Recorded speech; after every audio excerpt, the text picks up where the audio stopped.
Today's our topic is thyroid gland. This is the largest endocrine gland in the human body.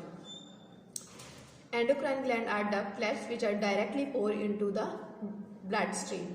It is present in the neck region below larynx. larynx से नीचे neck region में है and it produce a hormone known as thyroxine. और उस hormone जो उसकी production होती है, जो उसकी सेक्रेशन होती है, उस हार्मोन्स को हम थायरोक्सिन कहते हैं.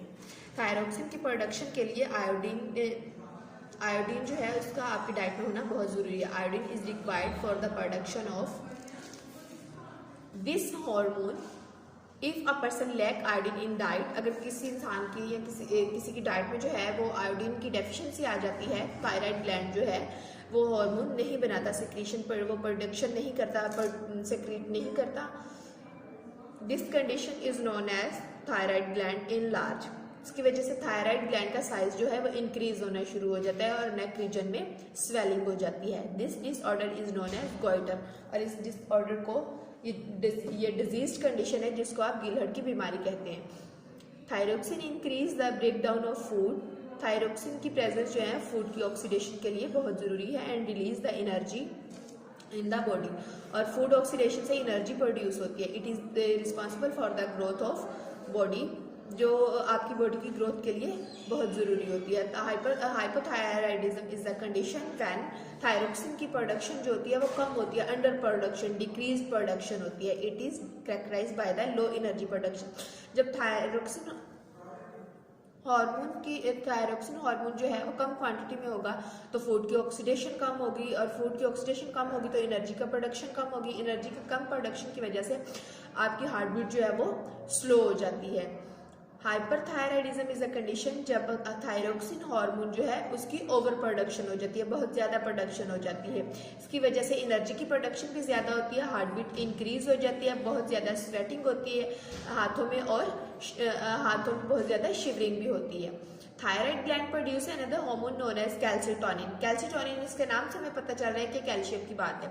It decrease the level of calcium ion in the blood. Blood में जो कैल्शियम लेवल के आयन को डिक्रीज करता है, और बोन का जो कैल्शियम को एब्जॉर्प्शन का प्रोसेस है वो ये प्रमोट करता है, उसको इंक्रीज करता है. सेकंड हार्मोन है पैराथायराइड ग्लैंड. सेकंड ग्लैंड जो है, first thyroid, second parathyroid. Parathyroid जो है पी साइज के 4 ग्लैंड प्रेजेंट होते हैं posterior to thyroid. Thyroid gland के पीछे जो है पी साइज के 4 ग्लैंड प्रेजेंट होते हैं जिसको आप पैराथायराइड हार्मोन कहते हैं. They produce a hormone known as parathormone which is responsible for increasing the level of calcium ion in the blood, जो कि ब्लड में कैल्शियम आयंस का लेवल इंक्रीज करता है. बोन्स में भी इसकी जो है एब्जॉर्प्शन है उसको इंक्रीज करता है.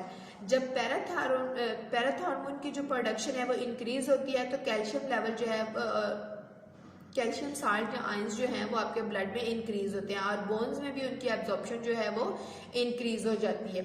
लेकिन अगर consequently the bones become brittle if there is deficiency in the production of parathormone. अगर पैराथॉर्मोन किसी वजह से लो सेक्रेशन है, उसकी प्रोडक्शन कम हो रही है तो ब्लड कैल्शियम लेवल जो है वो डिक्रीज हो जाता है, यानी आपके ब्लड में जो कैल्शियम आयन की कंसेंट्रेशन है वो डिक्रीज हो जाती है, जिसकी वजह से डिजीज कंडीशन है tetani which affect the functioning of the muscles. जो मसल्स के फंक्शन को इफेक्ट करती है. Tetani is marked by the sharp flexion of wrist, ankle joints, muscle twitching, cramps and convulsions. आपके मसल्स में खिंचाव, अकड़ाव की कंडीशन होती है. आपकी मूवमेंट जो होती है वो इजीली आप जो है मूव नहीं कर सकते. ब्लड में जब कैल्शियम लेवल या बोन्स में कैल्शियम की एब्जॉर्प्शन कम होती है तो चलते फिरते गिर जाना, बच्चे दौड़ नहीं सकते. उसके अलावा बोन्स में डिफॉर्मिटीज आ जाती हैं. सेकंड जो है वो एड्रिनल ग्लैंड है. 2 adrenal gland are situated above the kidney. Kidney के बिल्कुल ऊपर एड्रिनल ग्लैंड प्रेजेंट होते हैं. बोथ किडनीज पे सेपरेट होते हैं, यानी 2 किडनीज हैं तो यहाँ पे 2 एड्रिनल ग्लैंड्स होंगे.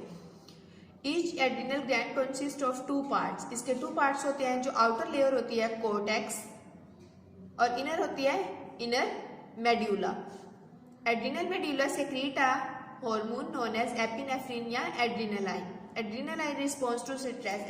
एपिनेफ्रिन हार्मोन जो है वो आपको इमरजेंसी सिचुएशन के लिए प्रिपेयर करता है आपकी बॉडी को। It prepare the body to overcome emergency situation, therefore adrenaline is also termed as emergency hormone.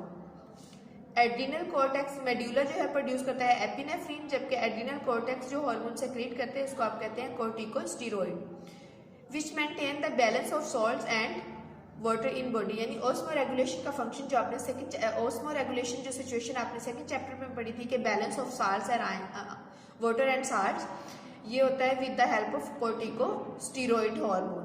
Corticosteroid hormone आपकी बॉडी में ऑस्मो रेगुलेशन का फिनोमिना भी उसके लिए भी रिस्पॉन्सिबल होता है।